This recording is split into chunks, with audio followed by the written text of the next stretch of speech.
Toute vie est une phrase. Elle se déroule comme le papier.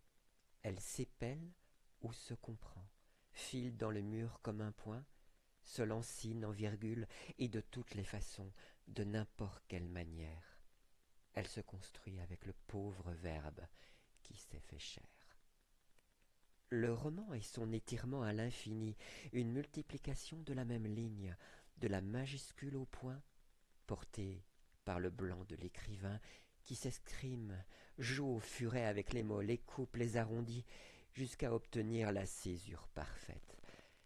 Il faut toujours trancher.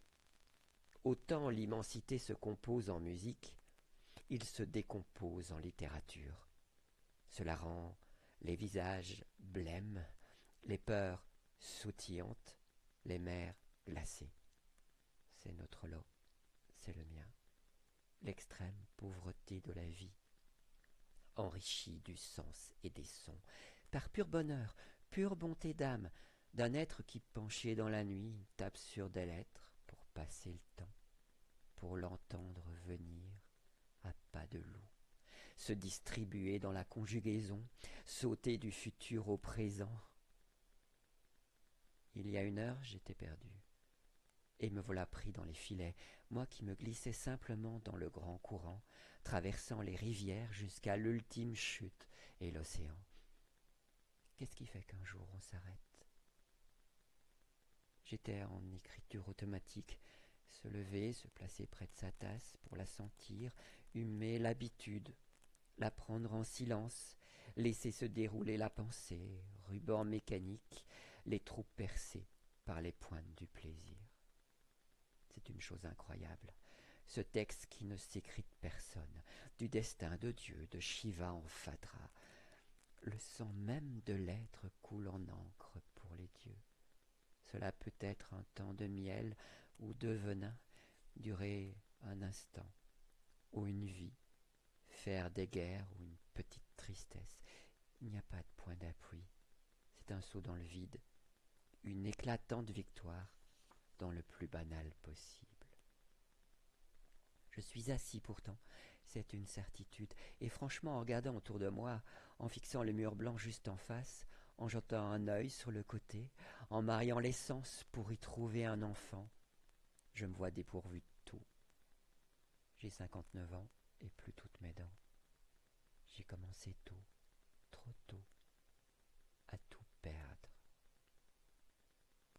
Imaginez une maison vague, chointante, et de suite, avec les vents sifflants, car nous étions assez haut, cela faisait une drôle d'articulation, un début de langage qui, peu à peu, ont construit mon monde.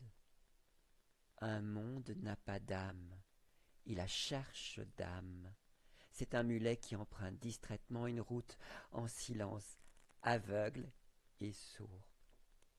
Imaginez les collines tout autour, la mer au loin, le blé portant ses tiges d'or, et des enfants prisonniers d'une rue floue qui se déforme petit à petit jusqu'à la forêt où trône un grand ravin. C'est peut-être pour cela que j'aime l'héroïne, cette fossilisation du temps, transformant en pierre ce qui était le sel de tous les jours. Mon corps à moi était blanc, tout froid, magique. Il attendait que je lui parle, que j'invente un sentier. Il y avait près de la maison une petite colline qui nous protégeait des vents, et mon père avait planté des sapins tout en haut, ce qui faisait des lignes de I au-dessus du U du creux où l'on vivait.